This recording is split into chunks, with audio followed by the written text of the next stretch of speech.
On the warm summer night of July 25, 1985, in the suburbs of Birmingham, Alabama, 29-year-old Anthony Ray Hinton was working the night shift inside a secure warehouse. Anthony was a hard-working, light-hearted man who lived with his devoted mother, Bular Hinton, in a small house in rural Praco. He had no violent criminal record, was well-liked by his co-workers, and spent his spare time tending to his mother's garden. Inside the warehouse that night, the security protocol was absolute. The facility was locked from the inside, guarded by security cameras, and required supervisor sign-offs for every worker on duty. Anthony worked his entire shift from 12 o'clock midnight to 6 a.m., logged into electronic time cards, surrounded by co-workers and supervisors who saw him continuously throughout the night. 15 miles away, during those exact early morning hours, a horrifying crime was taking place at a restaurant in Birmingham. An armed intruder entered the restaurant, locked the manager inside a walk-in cooler, and shot him at point-blank range before fleeing into the darkness with the night's cash receipts. It was the third in a terrifying series of restaurant robberies in the area. Months earlier, two other fast food managers, John Thomas and Thomas Wayne Vason, had been brutally murdered in identical fashion. The city of Birmingham was paralyzed with fear. Local media broadcasted updates daily, business owners panicked, and police leadership faced brutal public pressure to put a face on the fast food killer. The pressure to solve the case reached a boiling point inside the Jefferson County Sheriff's Department. Investigators didn't have a reliable eyewitness, they didn't have physical fingerprints, and they didn't have a blood match. What they had was a surviving manager from the third robbery who was shown a lineup of photos days later. Traumatized and unsure, the manager tentatively pointed to a photograph of Anthony Ray Hinton. It did not matter to the lead detective that Anthony was locked inside a secure warehouse 15 miles away at the exact minute of the crime, verified by electronic time cards and multiple witnesses. The detective had found his suspect, and he had no intention of looking any further. On July 31st, 1985, 5 days after the robbery, Anthony was in his mother's yard, trimming the lawn under the afternoon sun. Suddenly, two unmarked police cruisers tore up the gravel driveway. Armed detectives stepped out with weapons drawn, threw Anthony against the hood of the car, and slapped cold iron handcuffs onto his wrists. Anthony was stunned, assuming there had been some absurd mix-up. As he was pushed into the back of the cruiser, he asked the arresting officer what he was being charged with. The detective looked back at him from the front seat and uttered words that would echo in Anthony's mind for the next 30 years. He told Anthony that he didn't care whether he did it or not, but that he was going to take the fall for it because he was poor, he was black, and the state was going to make sure he spent the rest of his life on death row.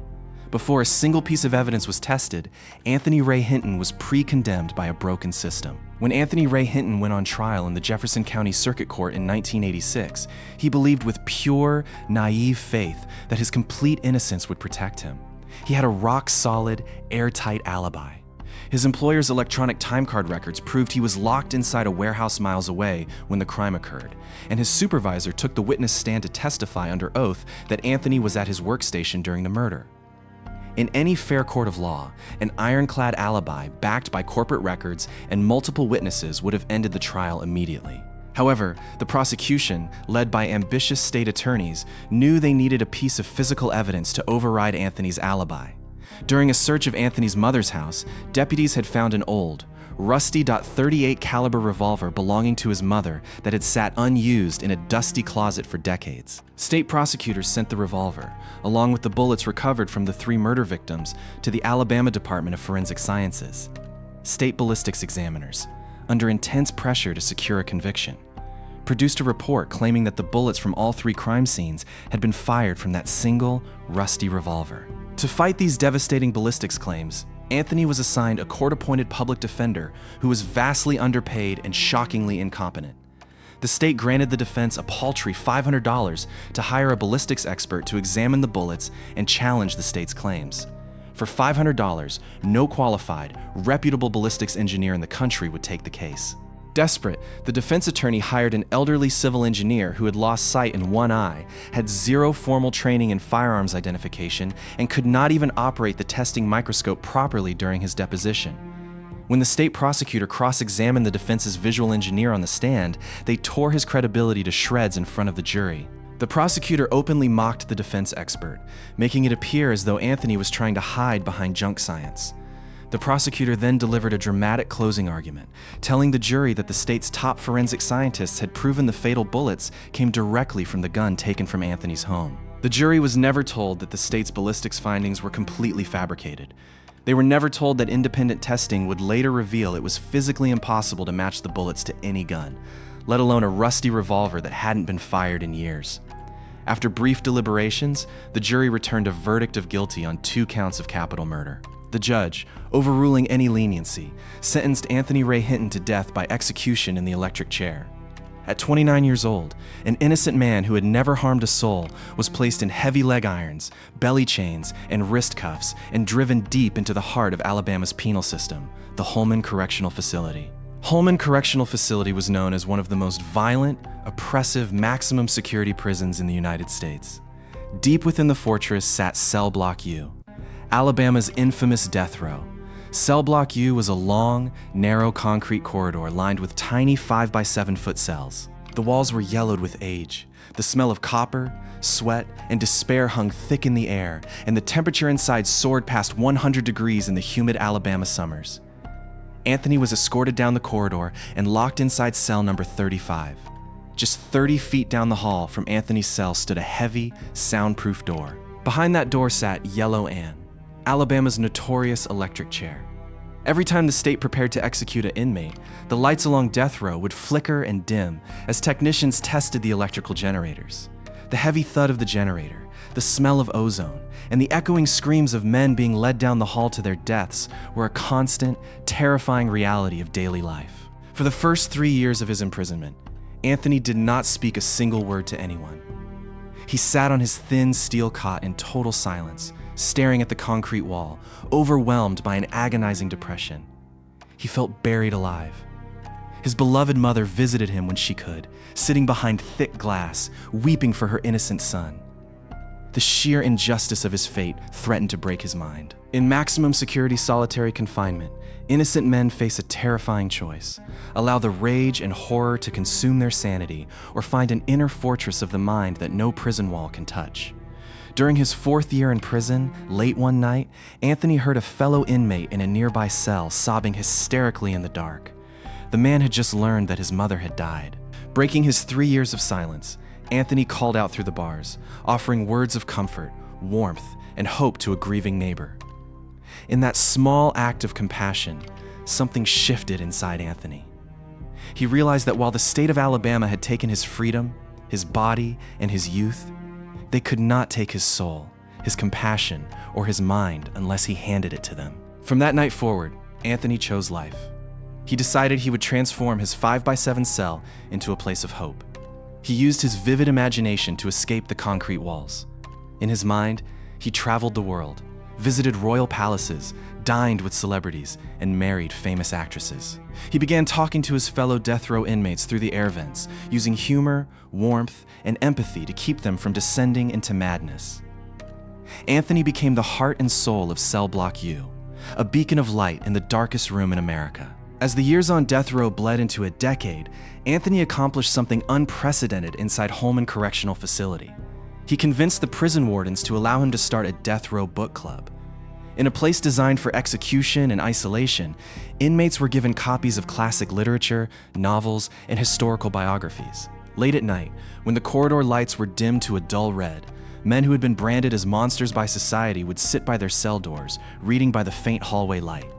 They would debate themes of redemption, morality, and justice out loud across the cell block corridor. Men who had not spoken with kindness in decades were sharing stories, weeping over literature, and finding their humanity through Anthony's leadership. Even the prison guards, hardened by years of brutal warden duties, began to treat Anthony with a quiet, profound respect, recognizing that an extraordinary man was sitting in cell 35. While Anthony kept the spirits of death row alive, his legal appeals were failing miserably. Court after court in Alabama summarily rejected his petitions for post-conviction relief. The judicial system was designed to protect verdicts, not dismantle them. The state maintained that the ballistics evidence was settled science and refused to allow new testing. In 1995, 10 years into Anthony's sentence, his mother, Bular Hinton, passed away. Sitting in his cell, unable to attend her funeral or hold her hand one last time, Anthony suffered a heartbreak deeper than any physical torture. He had promised his mother before she died that he would never stop fighting and that he would walk out of prison a free man. In 1999, 14 years after Anthony's arrest, a brilliant young lawyer named Bryan Stevenson, founder of the Equal Justice Initiative EJI in Montgomery, Alabama, took on Anthony's case. Stevenson was a visionary attorney who had dedicated his life to defending poor, wrongfully convicted, and marginalized prisoners facing the death penalty. When Bryan Stevenson sat down in the attorney visitation room at Holman and looked into Anthony's eyes, he saw a man of incredible warmth, humor, and complete innocence. Stevenson reviewed the trial transcripts, looked at the $500 blind visual engineer, and examined the alibi time cards. He realized that Anthony's conviction was one of the most glaring, catastrophic miscarriages of justice in modern American history. Stevenson made a vow to Anthony: "I will fight for you all the way to the United States Supreme Court." Bryan Stevenson launched a relentless, multi-year legal offensive to save Anthony's life. Knowing that the key to unlocking the case lay in the physical evidence, Stevenson hired 3 of the world's foremost firearms and ballistics experts, including the former head of the FBI's firearms testing laboratory. These world-class experts brought state-of-the-art microscopic imaging equipment to re-examine the original crime scene bullets and the rusty revolver taken from Anthony's mother's home. Their findings were immediate, unanimous, and devastating to the prosecution's original case. The experts concluded that none of the bullets recovered from any of the 3 crime scenes matched each other, meaning they were likely fired by different weapons. More importantly, they proved that it was physically impossible for any of the fatal bullets to have been fired from the revolver taken from Anthony's house. The firing pin marks, rifling grooves, and microscopic striations did not match in any way. The original state examiners had either been absurdly incompetent or had blatantly lied under oath to secure a conviction. Equipped with this bulletproof scientific evidence, Bryan Stevenson filed formal petitions in Alabama state courts, requesting a new trial. He presented the sworn affidavits of the 3 world-renowned ballistics experts, demonstrating that the state's entire case was built on false science. What followed was an infuriating display of judicial obstruction. For more than 12 years, Alabama state judges and state prosecutors refused to grant an evidentiary hearing. They argued legal technicalities, claiming the motion was filed too late, and asserted that the state had no obligation to retest old evidence. The state of Alabama spent hundreds of thousands of dollars fighting in appellate courts to prevent scientific truth from being acknowledged, willing to execute an innocent man to avoid admitting a mistake. For 12 years, Bryan Stevenson dragged the state of Alabama through every level of the legal system, while Anthony sat in cell 35, watching friends and neighbors be led past his door to Yellow Ann and the lethal injection chamber. Yet, Anthony never lost faith. Every time Stevenson visited him with bad news from the state courts, Anthony would smile, pat his attorney on the shoulder, and say, "Don't worry, Bryan. God is going to blow the dust off this case." By 2014, Anthony Ray Hinton had spent 28 years on death row. He was now 57 years old. His hair had turned pure white, his back was stiffened by decades on a thin mattress, and his health was frail. But his mind remained razor sharp, and his spirit remained unbent. After exhausting all legal options in the state of Alabama, Bryan Stevenson took Anthony's case to the ultimate authority, the Supreme Court of the United States in Washington, D.C. On February 24, 2014. The Supreme Court issued a staggering, landmark decision in the case of Hinton v. Alabama. In a rare, unanimous 9-0 ruling, the highest court in the land threw out Anthony's conviction. The Supreme Court ruled that Anthony's original trial attorney had provided constitutionally ineffective assistance of counsel by failing to secure adequate funding for a competent ballistics expert. The justices ordered that the state of Alabama must provide a new trial or release Anthony immediately. The victory was a massive legal earthquake, but the state of Alabama still refused to let go without a fight. Local prosecutors stalled for another full year, attempting to find new forensic angles or alternative theories to justify a retrial. Bryan Stevenson forced the state's hand. He demanded that the state's own current top forensic technicians retest the crime scene bullets using modern digital ballistic technology alongside the independent experts. In early 2015, the state's own scientists completed their new testing. They were forced to officially concede what Bryan Stevenson had proven a decade earlier. There was zero microscopic match between the crime scene bullets and the revolver from Anthony's home. The physical evidence was entirely non-existent.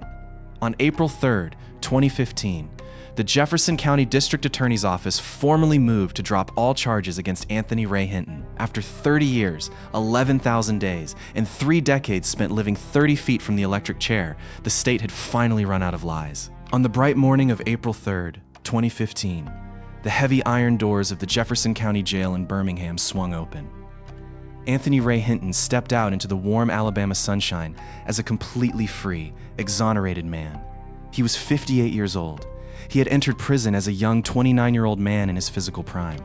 He was walking out with white hair, having spent more than half of his entire life caged for a crime he did not commit. A massive crowd of news reporters, camera crews, legal advocates, and tearful supporters lined the courthouse steps. Anthony looked up at the blue sky, closed his eyes, and took a deep, clear breath of free air. He walked into the arms of his devoted attorney, Brian Stevenson, and his lifelong childhood friends who had stood by him for 30 years. As news cameras flashed wildly, Anthony stepped up to the microphones. He did not scream in anger, nor did he curse the prosecutors who had stolen his youth. Instead, he looked into the news cameras and delivered words that resonated across the globe. "The sun does shine," Anthony said with a broad, beautiful smile. "I shouldn't have spent 30 years on death row, but when you're poor and black in Alabama, the system doesn't see truth. I want you all to know that I forgive the men who did this to me. I have no hatred in my heart, because if I hold on to hatred, I will be letting them keep me in prison for the rest of my life." Following his release, Anthony became a global ambassador for justice. He joined the Equal Justice Initiative as a full-time community advocate, traveling across the United States, Europe, and Australia to speak about legal reform, the abolition of the death penalty, and the power of forgiveness. He wrote a best-selling memoir titled "The Sun Does Shine: How I Found Freedom in the Darkest Positive of Death Row," which was selected for Oprah's book club and adapted into major media features worldwide. Anthony used his compensation and book royalties to help other exonerees rebuild their lives after release, providing financial housing, emotional support, and legal guidance to men stepping out of prison after decades of wrongful isolation. The murders of the fast food restaurant managers in Birmingham remain officially unsolved, a tragic testament to how police tunnel vision lets real predators escape while innocent lives are destroyed.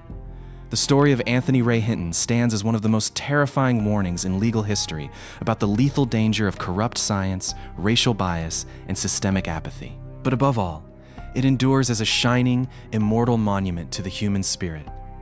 A story of a man who survived 11,000 days in the deep dark of death row, kept his soul clean, brought an empire of injustice to its knees, and proved to the world that no darkness can ever truly extinguish the light of truth.